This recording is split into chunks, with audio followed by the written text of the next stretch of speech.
Hey there, everybody in the FFBE Global Facebook group, and hello to everybody who sees this video on YouTube as well. Welcome to really long delayed Ask an Old Mog video. It's been several weeks since I've put one of these together. There's a handful of reasons for that. One has just been that there haven't been a lot of questions coming up in the Facebook group lately, which is kind of nice because it seems like maybe people are,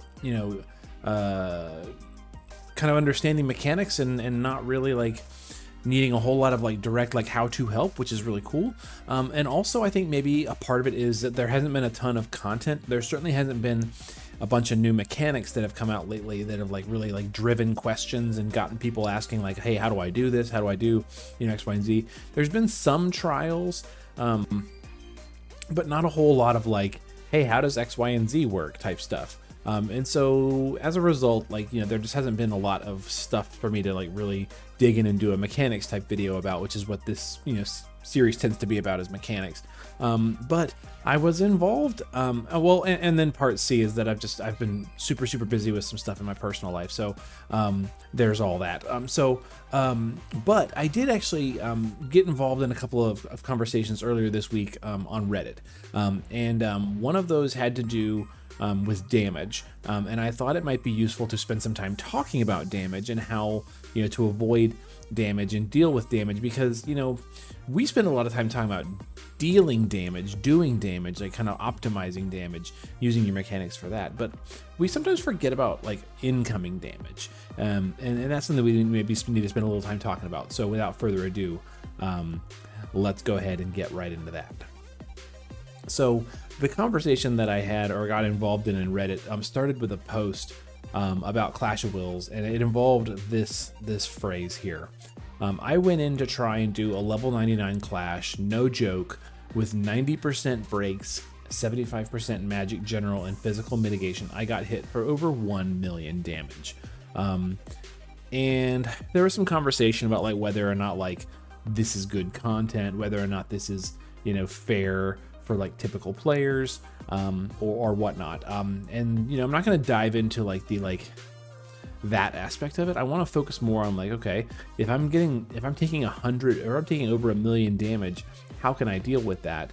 My response to that is, I believe you. I believe that with all of that, you probably did take over 1 million damage, and it probably really hurt. And wait till you try it with the mods turned on. You really have to have like all your best defenses in line to take those big damage turns seriously. But we should definitely talk about how mitigation fits into the damage formula and how we can make it work in our favor, rather than just like letting the boss like totally abuse us. So we've talked about the damage formula before. I'm going to pop up a sample of the damage formula right here on the screen. This is the formula for when a unit or a boss, it doesn't matter if it's the unit or the boss, deals magic damage. So just I'm going to read it out. It's the unit magic squared over the enemy spirit squared, or enemy spirit not squared, times modifiers, which we've talked about before. Modifiers are hugely important to damage. Level correction only applies to units. Weapon variance only applies to units. Final variance and multipliers, right? So multipliers and modifiers are really big pieces of the damage formula. Modifiers are huge. Multipliers are a really big deal, and we're going to talk about how that plays into mitigation right now. From the mitigation section of the mechanics page, and the mechanics page I've said multiple times is one of my favorite pages on the wiki, is where we find the damage formula as first of all. But from the mitigation section of that same page, we find out that there are 4 types of mitigation in the game: physical, magic, general, and racial. And all those different types of mitigation, according to the wiki, stack multiplicatively, right?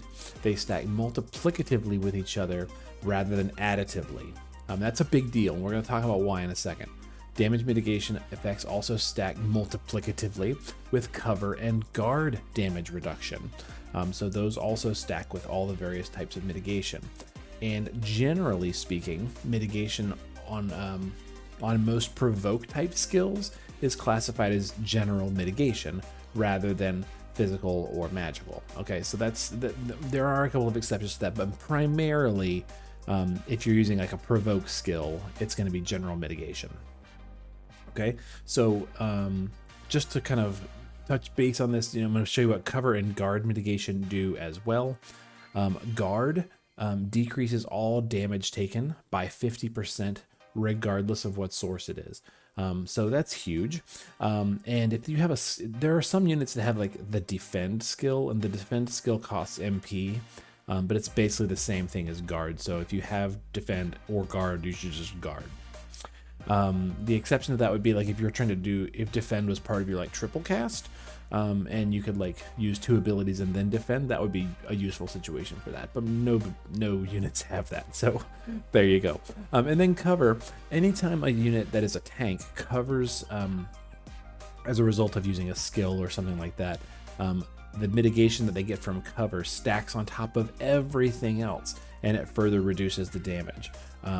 So like, theoretically, if you used cover on turn 1 and then guarded on turn 2 because you knew it would be really painful, you would get your, physical, magical, general, racial, guard, and cover mitigation, and it'd be really, really ridiculous. Like, you'd have like a ton of defenses. So that's really, really cool.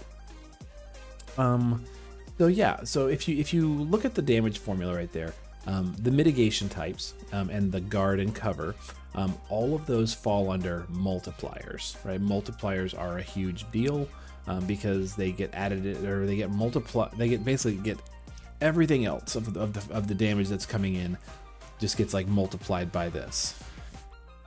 And that's important because it touches every other aspect, more so than just raising your defense, more so than just breaking the enemy's defense or spirit or magic or whatever. These multipliers are a big deal. Okay, there you have it. Let's get this formula out of the way. So in an ideal situation, right, you have a high combination of general, typed, physical or magical, cover, and racial mitigation.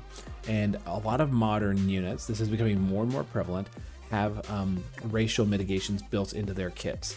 So modern tanks, some equipment, some vision cards, and just some units that are not tanks have the ability to just provide racial mitigation to the party.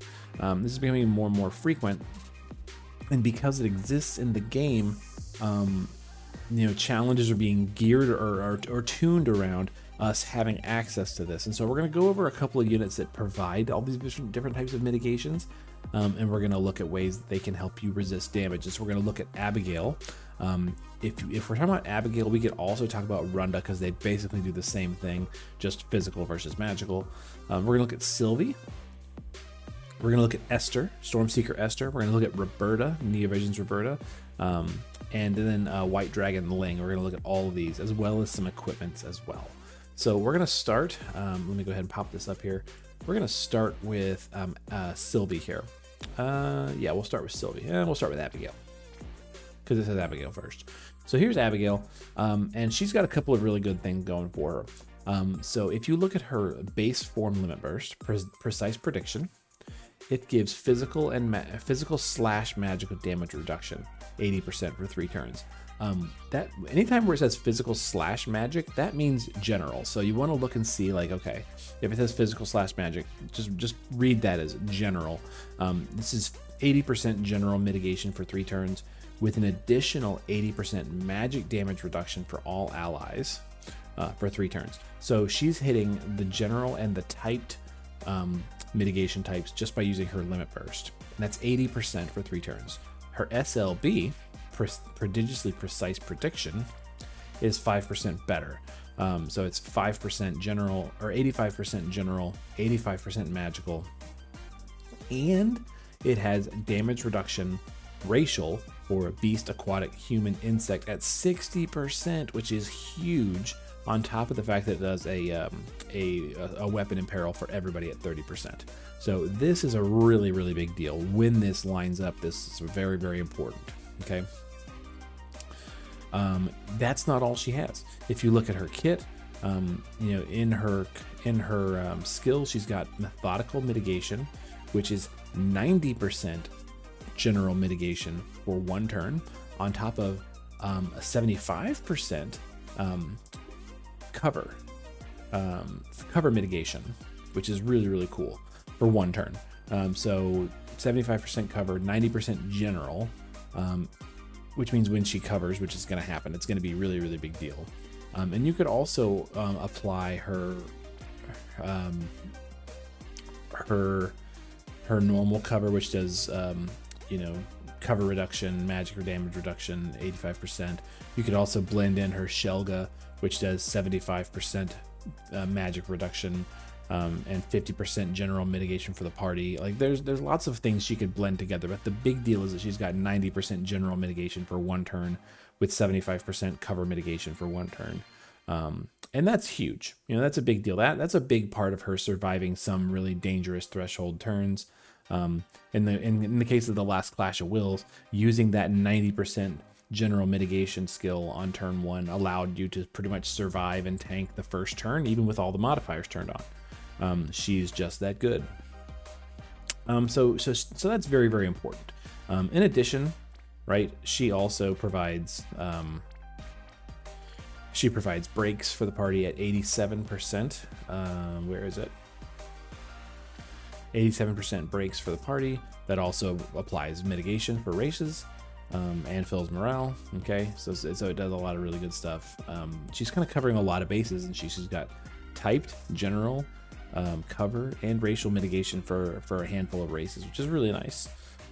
And she's got that available on SLB and skills, so lots of choices for her. She's also got spells she could use that provide Shelga and Protectka, which provide Shelga provides the general mitigation 50%, so it's pretty cool. She's a solid unit, right? Let's talk about Sylvie next.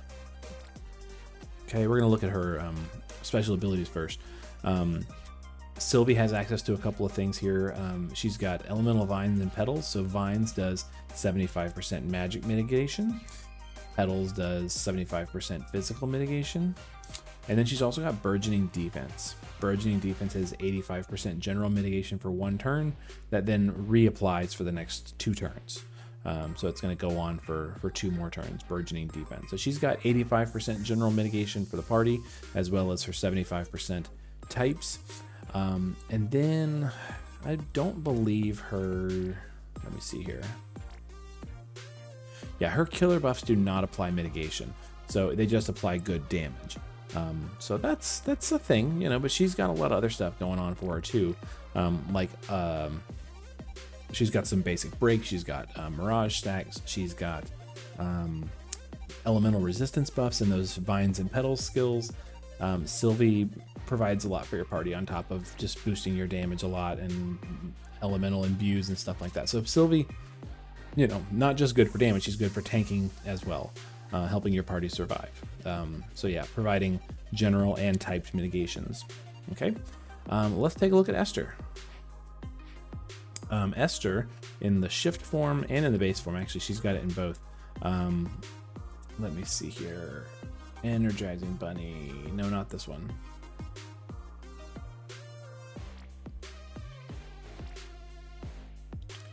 So her Storm Guardian, she's got her own Omni cover that provides, or she's got her own big mitigation buff. She's got a 90% for 2 turns with 75% general for the party for 2 turns.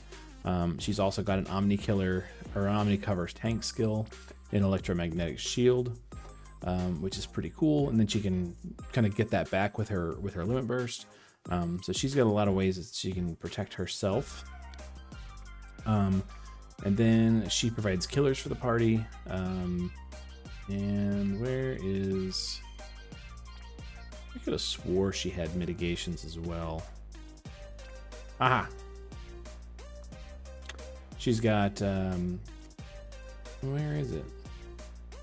She's got general mitigation for the party, mirage stacks. Ah, there it is. Boundless stasis. It's on her provoke skill. So her provoke skill does 75% general mitigation for her, as well as huge typed mitigation for herself for 5 turns against demons, machines, stones, and reapers. So if you think about Esther, in the last Clash of Wills, giving herself 75% mitigation to machines and reapers. The enemy was Machine, Dragon, Reaper. She would have been potentially a fairly decent option to try and soak up some of that damage, especially at level 99 without all the mods turned on. Could have potentially done some good there. Now, that is physical type only, so it does not help her against magic attacks, but still, it's there. So racial mitigation is still very important. So Esther gives herself, good general, and then physical racial type, as well as some other, mitigations and stuff. Less so for the party. I mean, she does have this 60% general for the party when she uses Storm Guardian, but this ability also removes a bunch of stuff off the party, so you got to be careful with it. But it also does give her some nice cover mitigation. So Esther, options. Let's talk about Roberta. So Roberta, and to an extent Ling as well, we're going to talk about both, provide racial mitigations and on top of a bunch of different buffs. So Roberta does Destroyer's Dominion, Dragon, Warrior's Dominion, Aquatic, Sorcerer's Dominion, Insect, Defender's Dominion, Stone. These skills, in addition to Killer, give mitigation against dragons, 30%, Aquatic 30%, Insect 30%, and Stone 30%.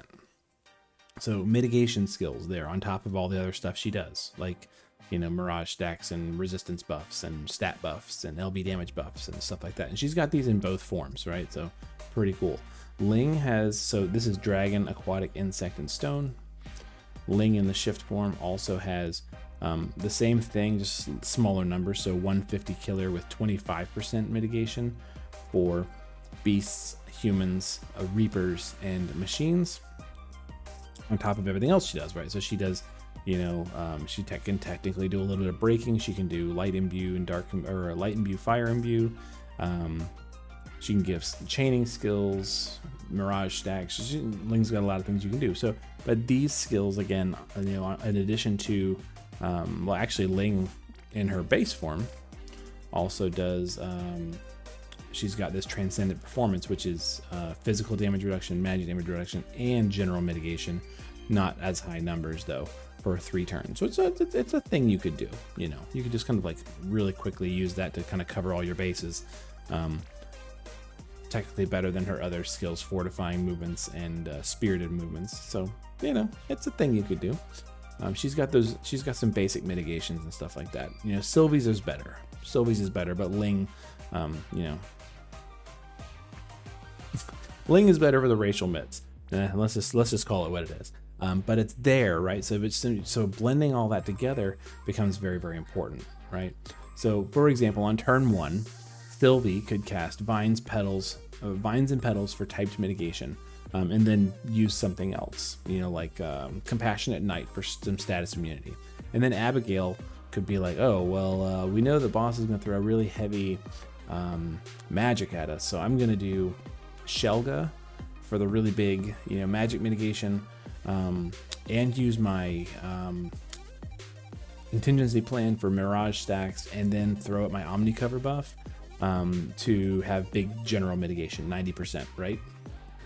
And then, depending on whether we're talking about, what races, Esther could do some buffs, Roberta could do some buffs, Ling could do some buffs to put up racial mitigations, and all that's going to stack up nicely. And then let's say the boss throws a magic attack, right? And Abigail jumps out in front. Now she's getting an additional 75% cover mitigation on top of all that. And all that gets multiplied. It doesn't get added together. It's not 90% mit plus 75% general plus, whatever. It's not all added, it's multiplied. So it's like 90%, it's like full damage times 0.9 times point, whatever. You add all, you multiply it all together, and it reduces the damage significantly. Obviously, the bigger the numbers, the better. And if you can work breaks in too on top of it, that's going to make it all that much better. If you can work stat buffs in on top of it and elemental resistance buffs on top of it, you're just going to see the damage shrink. Okay. And that's all just from skills, right? Skills and limit bursts, which is really, really cool. But it's not the only option that we have. Okay. The last thing I want to talk about is gear and vision cards. So we're going to go look at Sylvie. Okay. I happen to have equipped Sylvie with a handful of gear. This is by no means not the only options that that exist. These are just some examples. So the cozy scarf, right? This is an old event item from last year. Gives this ability holiday protection, racial mitigation from stones and demons at 20%. That's active until you die. When you come back, it comes back with you. So it's not dispellable. It's permanent. It's there forever. On top of everything else that it does. Similarly, Dragon Touch Cloak, right? This is an event item. Comes with Ancestors Protection, 15% from dragon enemies.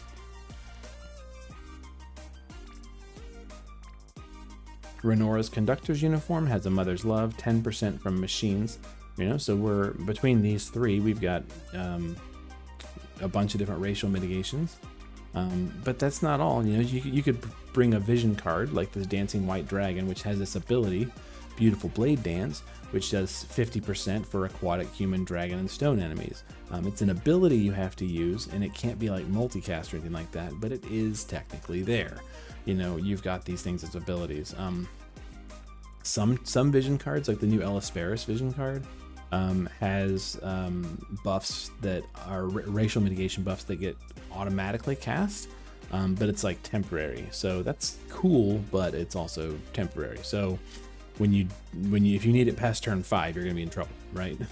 But it's there, you know. So don't forget about these like items that do this. There's a bunch of them that do different racial mitigations and stuff that can be used to kind of shore up your defenses, and that will help you get through it. So hopefully that is useful information to you. I'm going to pop up, you know, the damage formula one more time, as well as these two pieces of information, because this is the huge takeaway. You know, you want to try and make sure you have, you know, good physical, magic, general, racial, guard potentially, and cover mitigation to really soak up that damage, on top of having good stats, on top of having good elemental resistances, on top of breaking the boss. All of this is important, but like the multipliers, right? The multipliers, like the types of mitigation, is a bigger deal than simply having big stats. Okay, it's a bigger thing because stats are additive, multipliers are multiplicative. Would you rather have 2 + 2 or 2 × 2, right? That's kind of the same thing, right? 2 + 2 is 4, 2 × 2 is 4. Well, let's use bigger numbers, right? Would you rather have 4 + 2, or would you rather have 4 × 2? 4 + 2 is 6, 4 × 2 is 8, right? So the bigger the numbers get, the bigger the result is. And when we're talking about taking 1,000,000 damage, like the poster on Reddit said, you know, the bigger the numbers we can get, the better. The bigger the modifiers, the bigger the multipliers we can get from our mitigation sources, the better. So make sure you've got all those, because that becomes very, very important. Make sure you check out the wiki page. Okay, the wiki page with all the mechanics on it is really, really valuable for trying to understand how damage works and how, you know, the various things that happen in the game work. I really should just go through that and like look for topics to talk about for these videos. But I've been really busy lately, so there it is. Hopefully that's helpful. If you've got a question you want to see in a future video, hopefully next week, that'd be great, wouldn't it? Because this is episode 98. I would love to get to 100. I need to just buckle down and get to 100. You know, let's just do it. Let's just get back in the routine of doing these videos. And yeah, if you've got a question you want to see in a future video, let me know in the comments, either on Facebook or on this post on YouTube, and we'll try and work it in, because there's tons of topics that we haven't touched on, I'm sure. It's just that lately there hasn't been a lot of like new content, new mechanics, new things, and so like it's kind of hard to drudge up old topics sometimes. But I'm happy to try. Or if you've got a question about something that you just want like an opinion discussion about, you know, I'd be happy to do that too. I do enjoy a good discussion. But definitely let me know so I can try and work on that for you. And we will see you in the next one. All right. Take care. Be good to each other, guys.